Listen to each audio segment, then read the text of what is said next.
എല്ലാ കോൺഗ്രസ് വേദനയും വെപ്രാളവുമാണ് സിദ്ദിഖിന്റെ ഭാര്യ അതിൽ അവതരിപ്പിച്ചത്. പ്രതിപക്ഷം പ്രതിക്കൂട്ടിലായ ഒരു ചിത്രമാണ് നമ്മൾ കണ്ടത്. ആര് മുഖ്യമന്ത്രിയാവണമെന്നൊന്നും ഇപ്പം തീരുമാനിക്കുന്നതല്ലോ, അത് അവിടെയാണ് തീരുമാനിക്കുക. പിന്നീട് ദാരിദ്ര്യം അവസാനിപ്പിക്കാനുള്ള പ്രവർത്തനമാണ് ഇനി 5 കൊല്ലം കൊണ്ട് ഞങ്ങൾ നടത്താൻ ഉദ്ദേശിക്കുന്നത്. കേരളം തദ്ദേശ ഭരണ തെരഞ്ഞെടുപ്പിലേക്ക് കടക്കുകയാണ്. തികഞ്ഞ ആത്മവിശ്വാസത്തോടെയാണ് LDF ഈ തെരഞ്ഞെടുപ്പിനെ നേരിടുന്നത്. CPM നേതാക്കളും മുഖ്യമന്ത്രിയും അടക്കം എല്ലാവരും വലിയ ആത്മവിശ്വാസത്തിലാണ്. ആ ആത്മവിശ്വാസം വികസന രാഷ്ട്രീയത്തിൻ്റേതു കൂടിയാണ്. CPM സംസ്ഥാന സെക്രട്ടറി MV ഗോവിന്ദൻ ചോദിച്ചു കൊണ്ടേയിരിക്കുന്ന ഒരു കാര്യമുണ്ട്. ഈ തെരഞ്ഞെടുപ്പ് വേളയിൽ ഭരണപക്ഷമാണോ പ്രതിപക്ഷമാണോ പ്രതിക്കൂട്ടിൽ, ആരാണ് പ്രതിരോധത്തിൽ? നമ്മളോടൊപ്പം CPM സംസ്ഥാന സെക്രട്ടറി MV ഗോവിന്ദൻ മാസ്റ്റർ ചേരുകയാണ്.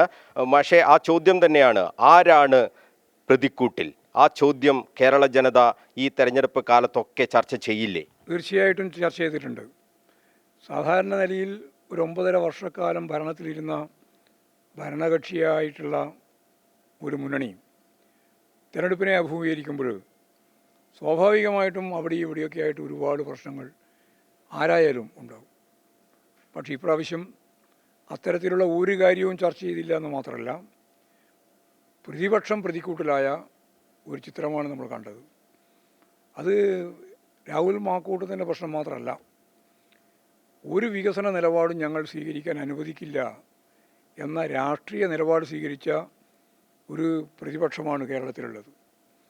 സാധാരണ ലോകത്ത് എവിടെയായാലും ഒരു ജനാധിപത്യ സമൂഹത്തിൻ്റെ ഭാഗമായി ഭരണകക്ഷിയും പ്രതിപക്ഷവും രണ്ടും ഭരണ സംവിധാനത്തിൻ്റെ ഭാഗമാണ്. മാത്രമല്ല, ഇവിടെ പ്രതിപക്ഷ നേതാവിന് മന്ത്രിക്കുള്ള എല്ലാ അർത്ഥത്തിലുള്ള പദവിയും അനുവദിച്ചിട്ടുള്ളതുമാണ്.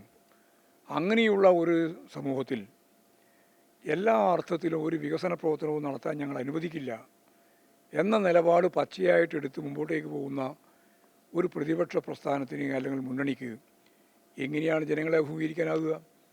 ആ ജനങ്ങളെ അഭിമുഖീകരിക്കാനാവാത്ത പ്രതിസന്ധിയാണ് ഒന്നാമത്തെ പ്രതിസന്ധി. അങ്ങനെ പ്രതിസന്ധിയിലായ മുന്നണി രാഹുൽ മാക്കൂട്ടത്തെ പോലെയുള്ള ഒരിക്കലും ഒരു രാഷ്ട്രീയ സമൂഹത്തിന് അംഗീകരിക്കാൻ കഴിയാത്ത, പൊതുസമൂഹത്തിന് അംഗീകരിക്കാൻ കഴിയാത്ത സിദ്ദിഖിൻ്റെ ഭാര്യ പോലും എഴുതിയ കവിത, ഞാനിപ്പോഴാണ് ആ കവിത പൂർണ്ണമായിട്ട് വായിക്കുന്നത്. എത്ര അർത്ഥവത്തായ രീതിയിലാണ് അവരാ കവിത രേഖപ്പെടുത്തിയിട്ടുള്ളത്. അതായത് രക്തം കുടിക്കുന്ന രക്തരക്ഷസിൻ്റെ പല്ലിൽ ഒട്ടി നിൽക്കുന്ന ചോര പ്രതീകാത്മകമായിട്ട് അവതരിപ്പിക്കുകയാണ്. അത് ഗർഭപാത്രത്തിൽ കൈയിട്ട് വരുന്നത് ഉൾപ്പെടെയുള്ള കാര്യങ്ങൾ ഹൃദയസ്പൃക്കായിട്ട് അവതരിപ്പിക്കുന്നു. അതാണ് പ്രതിസന്ധി. ഇത് വേറെ ആരുമല്ല, UDFൻ്റെ അകത്ത് തന്നെയുള്ളവരാണ്. ആ പ്രതിസന്ധിയാണ് യഥാർത്ഥത്തിൽ ഞാൻ ആദ്യം പറഞ്ഞ പ്രതിസന്ധിയോടൊപ്പം ചേർന്നത്. ഇത്ര ആണ് എന്നാ ഉപയോഗിച്ചത് പദം. ഭയങ്കരമായ, ഇത് വായിച്ചപ്പോൾ എനിക്ക് തന്നെ പ്രയാസമായി. ഓരോ അമ്മമാരുടെയും മനസ്സിലുള്ള കാര്യങ്ങളാണോ? അതെ, ഓരോ കോൺഗ്രസ്സുകാരൻ്റെയും, സാധാരണ ക്രിമിനൽ അല്ലാത്ത എല്ലാ കോൺഗ്രസ്സുകാരൻ്റെയും മനസ്സിലുള്ള വേദനയും വെപ്രാളവുമാണ് അവർ സിദ്ദിഖിൻ്റെ ഭാര്യ അതിൽ അവതരിപ്പിച്ചത്. പ്രതിഫലിക്കും ഇത്? തീർച്ചയായിട്ടും പ്രതിഫലിക്കുന്നു എന്നുള്ളതിൻ്റെ തെളിവാണത്. കോൺഗ്രസിൽ പോലും പ്രതിഫലിക്കുന്നു. എന്നാൽ പിന്നെ മറ്റു പൊതുസമൂഹത്തിൻ്റെ അകത്ത് എത്രത്തോളമാണ് അതിൻ്റെ ആഘാതമെന്ന് ഞാൻ പറയേണ്ടതില്ലല്ലോ. ഒരു രാഷ്ട്രീയത്തിന് തന്നെ ഒരു അപമാനമായി, ഒരു MLA എന്നൊക്കെ മാഷൊക്കെ നിയമസഭയിലൊക്കെ പോകുമ്പോൾ ഒരു വലിയൊരു അപമാനം തോന്നുന്നുണ്ടോ ഈ ഇങ്ങനത്തെ കേൾക്കും? തീർച്ചയായിട്ടും MLA മാരെ സംബന്ധിച്ചിടത്തോളം ഒരിക്കലും ഇങ്ങനെ ഒരു MLA കേരളത്തിൽ ഇതുവരെ ഉണ്ടായിട്ടില്ല. ഇനി ഉണ്ടാവരുത് എന്നാണ് എൻ്റെ അഭിപ്രായം. അതിനാണ് മുകേഷിനെയൊക്കെ പറഞ്ഞ് പ്രതിരോധിക്കാനുള്ള ഒരു ശ്രമം നടത്തുന്നത്. അല്ല, അത് സ്വാഭാവികമായിട്ടും രാഷ്ട്രീയമായി എങ്ങനെയെങ്കിലും പിടിച്ചു നിൽക്കാൻ വേണ്ടിയുള്ള ശ്രമം മാത്രമാണ്. അവിടെ ഇപ്പോൾ കോൺഗ്രസിൻ്റെ തന്നെ 2 MLA മാർ അവിടെ ഇരിക്കേണ്ടല്ലോ, ജയിലിൽ പോയവരുൾപ്പെടെ. പക്ഷേ ആരെങ്കിലും ഇപ്പോൾ തന്നെ രാജിവെച്ച് കളയണമെന്നുള്ള വികാരമോ അല്ലെങ്കിൽ സിദ്ദിഖിൻ്റെ ഭാര്യ എഴുതിയ പോലെ ഒരു കവിതയോ ആരും എഴുതിയിട്ടില്ലല്ലോ.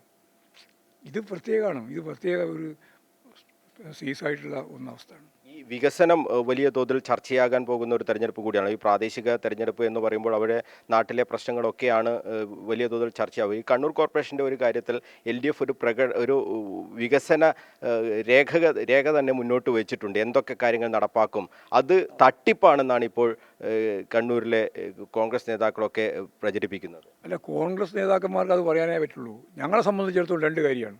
ഒന്ന്, പറഞ്ഞതുപോലെ നടപ്പിലാക്കും. പറ്റുന്നത് മാത്രമേ പറയുള്ളൂ. അത് കേരളത്തിലെ ഇടതുപക്ഷ ജനാധിപത്യ മുന്നണി ഗവൺമെൻറ്റും പ്രാദേശിക ഗവൺമെൻറ്റുകളും എല്ലാം ആ തലത്തിലാണ് കാര്യങ്ങൾ കൈകാര്യം ചെയ്യുന്നത്. അതിലൊന്നും ഒരു വിട്ടുവീഴ്ചയും ഞങ്ങൾ ഒരിക്കലും ചെയ്തിട്ടില്ല. പ്രകടന പത്രിക മിക്കവാറും പൂർത്തിയാക്കുക എന്നുള്ളതാണ് 5 കൊല്ലം കൊണ്ട് ലക്ഷ്യമിടുന്നത്. ഇവിടെ ഇപ്രാവശ്യം ഞങ്ങൾ പറഞ്ഞിട്ടുണ്ട്, ദാരിദ്ര്യം ആണിപ്പോൾ ബാക്കിയുള്ളത്, അതിദാരിദ്ര്യം അവസാനിച്ചു. അപ്പോൾ ദാരിദ്ര്യം അവസാനിപ്പിക്കാനുള്ള പ്രവർത്തനമാണ് ഇനി 5 കൊല്ലം കൊണ്ട് ഞങ്ങൾ നടത്താൻ ഉദ്ദേശിക്കുന്നത്. അതിൻ്റെ ഭാഗമായിട്ടാണ് പെൻഷൻ ഉൾപ്പെടെ വർദ്ധിപ്പിക്കാൻ തീരുമാനിച്ചത്. സ്ത്രീകൾക്കുള്ള അവരെ സംരക്ഷിക്കുന്നതിന് വേണ്ടി 1000 രൂപ കൊടുക്കാനുള്ള തീരുമാനം, ചെറുപ്പക്കാർക്ക് ജോലി കണ്ടെത്തുന്നത് വരെയുള്ള 1000 രൂപ ഗ്രാൻഡ്, ഇങ്ങനെ നിരവധി പദ്ധതികൾ. അതെല്ലാം കേരളത്തിൻ്റെ ദാരിദ്ര്യത്തെ അകറ്റി നിർത്താൻ ഉതകുന്ന രീതിയിലാണ്. ഇനിയും തുടർന്ന് മുമ്പോട്ടേക്ക് പോകുമ്പോൾ തീർച്ചയായിട്ടും നമുക്ക് ദാരിദ്ര്യം അവസാനിപ്പിക്കാനാവും. ഇവിടെയുള്ള അഴിമതി, കണ്ണൂർ കോർപ്പറേഷനുമായി ബന്ധപ്പെട്ട ഏറ്റവും ഗൗരവമുള്ള പ്രശ്നം ഒന്ന് വികസന മുരടിപ്പാണ്, മറ്റൊന്ന് അഴിമതിയാണ്. ഈ രണ്ടിനും അറുതി വരുത്താൻ ഈ കണ്ണൂരിലെ ജനങ്ങൾ ആഗ്രഹിക്കുന്നുണ്ട്. അത് കൃത്യമായിട്ട് പ്രതിഫലിക്കും ഈ തെരഞ്ഞെടുപ്പിൻ്റെ വിജയത്തിൽ എന്നാണ് ഞങ്ങൾ കാണുന്നത്. ജനങ്ങൾക്കിടയിൽ ഇത് വലിയ ചർച്ചയാണ്. LDF അവതരിപ്പിച്ച ത്രിമാന ദൃശ്യങ്ങൾ സഹിതമാണ് വലിയ തോതിലുള്ള വികസന പദ്ധതികളൊക്കെ അവതരിപ്പിച്ചത്. അത് നടപ്പാക്കും എന്ന് പറയുന്നുണ്ട്. നടപ്പാക്കിയാൽ കണ്ണൂരിൻ്റെ മുഖച്ഛായ തന്നെ മാറും എന്ന കാര്യത്തിൽ സംശയമില്ല. അപ്പോൾ അത് UDFന് ഒരു വെപ്രാളമായി മാറിയിട്ടുണ്ട് എന്ന് കരുതുന്നുണ്ടോ? അല്ല, ഞാനൊരു കാര്യം ഉറപ്പായിട്ട് പറയുകയാണ്. ഇവിടെ എന്താണോ പ്രകടന പത്രികയിൽ കണ്ണൂർ കോർപ്പറേഷനുമായി ബന്ധപ്പെട്ട് പറഞ്ഞത് അത് അക്ഷരം പ്രതി നടപ്പിലാക്കിയാൽ ഇവിടെ പറഞ്ഞതുപോലെ അത് കണ്ണൂരിൻ്റെ ഒരു പുതിയ മുഖമായിരിക്കും. അതിനു വേണ്ടി ഇപ്രാവശ്യം വോട്ട് ചെയ്യണം എന്നാണ് ഞങ്ങൾ അഭ്യർത്ഥിക്കുന്നത്. ഈ തെരഞ്ഞെടുപ്പ് കഴിഞ്ഞാൽ 2, 3, 4 മാസം കഴിയുമ്പോൾ നിയമസഭാ തെരഞ്ഞെടുപ്പും വരികയാണ്. 3ാം വട്ടവും LDF എന്ന കാര്യത്തിൽ ഏതെങ്കിലും തരത്തിലുള്ള ഒരു സംശയത്തിൻ്റെ ചെറിയ ലാഞ്ചന പോലും ഉണ്ടോ? ആ സംശയം 13-ാം തീയതിയോടുകൂടി തീരും. അങ്ങനെ ഏതെങ്കിലും കോണിൽ സംശയമുള്ളവർക്ക് 13-ാം തീയതി വോട്ടെണ്ണി ഫലം പ്രഖ്യാപിക്കുമ്പോഴേക്ക് കൃത്യമായിട്ട് മനസ്സിലാവും 3ാം ടേം ഇടതുപക്ഷ ജനാധിപത്യ മുന്നണി ഗവൺമെൻറ് അധികാരത്തിൽ വരാൻ പോവുകയാണ്. വികസനത്തിൻ്റെ കുതിപ്പിന് ജനങ്ങൾ ആഗ്രഹിക്കുന്നു, കാതോർക്കുന്നു എന്നുള്ളതാണ്. വികസനത്തിനപ്പുറം മറ്റൊന്നുമില്ല. രാഷ്ട്രീയമൊക്കെ ആളുകൾ മാറ്റിവെക്കുകയാണോ? ശരിക്കും വികസനം തന്നെയാണോ കേരളത്തിൻ്റെ ഏറ്റവും വലിയ ചർച്ച? വികസനം വളരെ വ്യക്തമാണ്, അതോടൊപ്പം രാഷ്ട്രീയമുണ്ട്, വർഗീയത. ഈ 2 വർഗീയതയെ ചേർത്തുകൊണ്ടാണല്ലോ പ്രതിപക്ഷം എന്ന രീതിയിൽ 2 വിഭാഗവും ഇടതുപക്ഷ ജനാധിപത്യ മുന്നണിക്കെതിരായിട്ട് വരുന്നത്.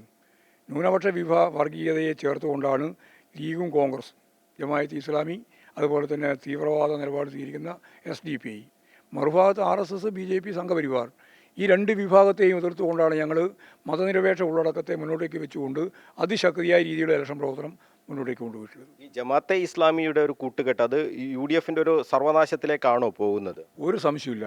MM കാരശ്ശേരി അദ്ദേഹം വളരെ വ്യക്തിയോടുകൂടി പറഞ്ഞത് ഇത് ഞങ്ങൾ മുന്നണിയുടെ ഭാഗമല്ല എന്ന് പറഞ്ഞപ്പോൾ അദ്ദേഹം പറഞ്ഞു വളരെ ലളിതമായി രസകരമായ ഒരു കാര്യം. അതിങ്ങനെയാണ്, സംബന്ധവും കല്യാണവും. അപ്പോൾ ഇത് സംബന്ധമാണ്. സംബന്ധത്തിനൊരു ഗുണമുണ്ട്, സംബന്ധത്തിന് എല്ലാ ഉള്ളടക്കമുണ്ട്, പക്ഷേ ബാധ്യതയില്ല. ഇതാണ് അദ്ദേഹം പറഞ്ഞത്.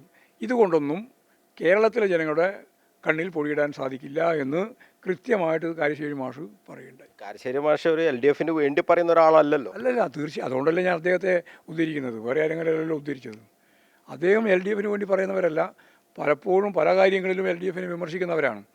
പക്ഷേ സത്യസന്ധമായിട്ടൊരു കാര്യം, പ്രത്യേകിച്ച് വർഗീയതയുമായിട്ട് ബന്ധപ്പെട്ട് അദ്ദേഹം പറഞ്ഞത് ഉദ്ധരിക്കപ്പെടണം എന്നുള്ളതുകൊണ്ടാണ് ഞാനത് അങ്ങനെ തന്നെ പറഞ്ഞത്. അതുതന്നെയാണ് സംഭവിക്കാൻ പോകുന്നത്. അതാണ് സംഭവിക്കാൻ പോകുന്നത്. ഈ LDFൽ നിന്ന് ഈ ന്യൂനപക്ഷങ്ങളെ അകറ്റുക എന്ന ലക്ഷ്യത്തോടു കൂടിയുള്ള ഒരു പ്രചരണം CPM BJP ഡീൽ എന്ന് പറഞ്ഞുകൊണ്ട്, നേരത്തെ കോൺഗ്രസും കൊലിബി സഖ്യത്തെക്കുറിച്ച് CPM എങ്ങനെയാണോ പറഞ്ഞത് അതിനേക്കാൾ ശക്തമായി ഇപ്പോൾ BJP CPM ഡീൽ എന്ന് പറയുകയാണ് കോൺഗ്രസ്. കോൺഗ്രസ് അല്ല, അത് പറയുന്നത് യഥാർത്ഥ ജമാഅത്തെ ഇസ്ലാമിയാണ്. അതുകൊണ്ടാണ് ഞാൻ പറഞ്ഞത്, ജമാഅത്തെ ഇസ്ലാമിയുടെ ആശയതല നേതൃത്വമാണ് അവർ, UDFൻ്റെ. അത്രയും കാര്യം ഞാൻ പറഞ്ഞു വെച്ചിട്ടുണ്ട്. അതായത് ഈ ജമാഅത്തെ ഇസ്ലാമിയുടെ ആശയങ്ങളാണ് UDFൻ്റെ അജണ്ട നിശ്ചയിച്ച് മുന്നോട്ടേക്ക് പോകുന്നത് എന്നർത്ഥം. അതിലൊക്കെയാണ് ഈ PM ശ്രീ ഇപ്പോൾ ജോൺ ബ്രിട്ടാസ് അതിൻ്റെ ഇടനിലക്കാരനായി വന്നു എന്ന കാര്യങ്ങളൊക്കെ ഇങ്ങനെ വലിയ രീതിയിൽ പ്രതിപക്ഷ നേതാവൊക്കെ ഇങ്ങനെ എവിടെ സംസാരിച്ചാലും ഇപ്പോൾ അതൊക്കെയാണ് പറയുന്നത്. വേറൊന്നും പറയാനില്ല, വേറെ ഒരു കാര്യവും പറയാനില്ലാതിരിക്കുമ്പോൾ എന്തെങ്കിലുമൊക്കെ പറഞ്ഞു പോകുക എന്നുള്ളതാണ്. അതൊന്നും കേരളത്തിൽ ഇടതുപക്ഷ ജനാധിപത്യ മുന്നണിക്കെതിരായിട്ടുള്ള വോട്ടായിട്ട് UDFന് അനുകൂലമായിട്ട് മാറുമെന്ന് അവർ പ്രതീക്ഷിച്ചിട്ട് ഒരു കാര്യം ഉണ്ടാവില്ല. വലിയ വിജയം നേടും, ഉന്നത വിജയം, ചരിത്ര വിജയമായിരിക്കും. നിയമസഭയിലേക്ക് വരാൻ പോവല്ലേ, അതിലും നല്ല പ്രവർത്തനങ്ങളൊക്കെ ഇപ്പോഴേ തുടങ്ങേണ്ട സമയമായില്ലേ? എല്ലാം കൂടി ചേർന്നതാണ് അതിൻ്റെ പ്രവർത്തനം. അതിന് പ്രത്യേക പ്രവർത്തനമൊന്നും വേണ്ട, ഇതെല്ലാം കൂടി ചേർന്നാൽ അതിൻ്റെ പ്രവർത്തനമായി. പിണറായി വിജയൻ ഒന്നുകൂടി മുഖ്യമന്ത്രി ആകണമെന്ന് ആളുകളൊക്കെ ഇങ്ങനെ പറയുന്നുണ്ട്. അത് നടപ്പാക്കാൻ പോവുകയാണ് ശരിക്കും. ആര് പ്രധാനമന്ത്രി അല്ല മുഖ്യമന്ത്രി ആവണമെന്നൊന്നും ഇപ്പം തീരുമാനിക്കുന്നതല്ലോ, അത് അവിടെയാണ് തീരുമാനിക്കുക, പിന്നീട് തീരുമാനിക്കുക. കേരളത്തിലെ ഇടതുപക്ഷ ജനാധിപത്യ മുന്നണിയുടെ നേതൃനിരയിൽ അതിന് നേതൃത്വം കൊടുത്തുകൊണ്ട് പിണറായി വിജയൻ ഉണ്ടാവും. നിയമസഭാ തെരഞ്ഞെടുപ്പ് നയിക്കുന്നത് പിണറായി വിജയനായിരിക്കും, ഒരു സംശയവും വേണ്ട. പിന്നെ ആരൊക്കെയാണ് എങ്ങനെയൊക്കെയാണെന്നുള്ളതൊന്നും ഇപ്പം വരാൻ പറ്റില്ല. ഇപ്പോൾ തദ്ദേശ ഭരണ തെരഞ്ഞെടുപ്പിലേക്ക് വോട്ട് ചെയ്യാൻ പോകുന്ന ജനങ്ങളോട് സി പി എമ്മിന് ഇപ്പോൾ വോട്ട് ചെയ്യാൻ ഇനിയിപ്പോൾ കുറച്ച് ദിവസമല്ലേ ഉള്ളൂ, CPM എന്താ പറയാനുള്ളത്? രണ്ട് കാര്യമാണ് പറയാനുള്ളത്. ഒന്ന്, വർഗീയതയ്ക്കെതിരായിട്ടുള്ള ചെറുത്തുനിൽപ്പിൻ്റെ ഏറ്റവും ശക്തമത്തായ ഒരു കേന്ദ്രം എന്ന നിലയിൽ നിലകൊള്ളുന്ന ഇടതുപക്ഷ ജനാധിപത്യ മുന്നണിക്ക് അനുകൂലമായിട്ട് വോട്ട് ചെയ്യുക. രണ്ട്, കേരളത്തെ ലോകത്തിൻ്റെ വികസിത അർദ്ധവികസിത രാജ്യത്തിൻ്റെ ഒപ്പം ജനങ്ങളുടെ ജീവിതത്തെ മെച്ചപ്പെടുത്താൻ, അതിനേക്കാൾ മെച്ചപ്പെട്ട രീതിയിലുള്ള സാധാരണ ജനങ്ങളുടെ ജീവിതം മുന്നോട്ടേക്ക് നയിക്കാൻ പ്രാപ്തമാക്കുന്നതിന് വേണ്ടിയുള്ള പ്രവർത്തനത്തിൽ നാഴികക്കല്ലായി ഈ തെരഞ്ഞെടുപ്പിനെ കണ്ടുകൊണ്ട് ഈ തെരഞ്ഞെടുപ്പിനെ സമീപിക്കാൻ ഓരോ വോട്ടർമാരും തയ്യാറാവണം എന്നുള്ള അഭ്യർത്ഥനയാണ് ഞങ്ങൾക്ക് നൽകാനുള്ളത്. ഈ ശബരിമലയുമായി ബന്ധപ്പെട്ട വിഷയങ്ങൾ അത് ഏതെങ്കിലും തരത്തിൽ ഒരു പ്രതിരോധത്തിലാകുന്ന സാഹചര്യമുണ്ടോ LDFനും സർക്കാർ? നമ്മളെ സംബന്ധിച്ചിടത്തോളം തുറന്നു വെച്ച പുസ്തകം പോലെ വ്യക്തമാണല്ലോ. ശബരിമലയുടെ സംഭവം വന്നപ്പോൾ ആദ്യം പത്രസമ്മേളനം നടത്തിയിട്ട് വിജിലൻസ് അന്വേഷണമായിരുന്നു അന്നുണ്ടായിരുന്നത് തിരുവിതാംകൂർ ദേവസ്വം ബോർഡിൻ്റെ കീഴിലുള്ള. അതല്ല, ഹൈക്കോടതിയുടെ നിർദ്ദേശാനുസരണം അവരുടെ കീഴിൽ പ്രത്യേക അന്വേഷണ സംഘം രൂപീകരിച്ച് ഈ കാര്യങ്ങൾ മുഴുവൻ അന്വേഷിക്കണം എന്ന് ഞങ്ങളാണല്ലോ ആദ്യമായിട്ട് പറഞ്ഞത്. അന്ന് പറഞ്ഞപ്പോൾ 3 കാര്യം കൊണ്ട് പറഞ്ഞിട്ടുണ്ട്. ഒന്ന്, ഒരു തരി സ്വർണം നഷ്ടപ്പെട്ടുകൂടാ. 2, ആരാണോ ഇതിൻ്റെ ഉത്തരവാദി അവരെ നിയമത്തിൻ്റെ മുമ്പിൽ കൊണ്ടുവരണം. 3, അവരാരായാലും അവർക്കെതിരായ ശക്തമത്തായ രീതിയിലുള്ള നിലപാട് സ്വീകരിച്ച് ഞങ്ങൾ മുന്നോട്ടേക്ക് പോവും. ആരെയും സംരക്ഷിക്കുന്ന പ്രശ്നം ഉദിക്കുന്നില്ല. ഈ പത്മകുമാറിനെതിരെ പാർട്ടി നടപടി എടുക്കുന്നില്ല എന്നുള്ളതാണ് ഒരു പാർട്ടി നടപടിയല്ലല്ലോ പ്രശ്നം. ജനങ്ങളുടെ മുമ്പിലുള്ള പ്രശ്നം പാർട്ടിയിലുണ്ടോ ഇല്ലയോ എന്നുള്ളതൊന്നുമല്ലല്ലോ. അത് സംബന്ധിച്ച് ആവശ്യമായ സമയത്ത് ആവശ്യമായ നടപടി ഞങ്ങൾ സ്വീകരിക്കും. എന്തായാലും CPM സംസ്ഥാന സെക്രട്ടറി MV ഗോവിന്ദൻ മാസ്റ്ററാണ് നമ്മളോട് വിശദമായി തന്നെ കാര്യങ്ങൾ സംസാരിച്ചത്. എന്തുകൊണ്ട് LDF വിജയിക്കും എന്ന് അദ്ദേഹം വളരെ വ്യക്തമായി തന്നെ പറഞ്ഞിട്ടുണ്ട്. കണ്ണൂർ കോർപ്പറേഷൻ്റെ കാര്യം അദ്ദേഹം എടുത്തു പറഞ്ഞു. കണ്ണൂർ കോർപ്പറേഷനിലെ അഴിമതി മുഖ്യ വിഷയം തന്നെയാണ്. അതോടൊപ്പം തന്നെ വികസനവും പ്രധാനപ്പെട്ട ചർച്ചയിലേക്ക് കൊണ്ടുവരികയാണ് LDF. അതിനൊക്കെ തന്നെ ഈ കണ്ണൂർ കോർപ്പറേഷനിലെ ജനങ്ങൾ, അതോടൊപ്പം തന്നെ മറ്റ് തദ്ദേശ ഭരണ സ്ഥാപനങ്ങളിലൊക്കെ തന്നെ വലിയ വിജയം ഇത്തവണ LDFന് ഉണ്ടാകും.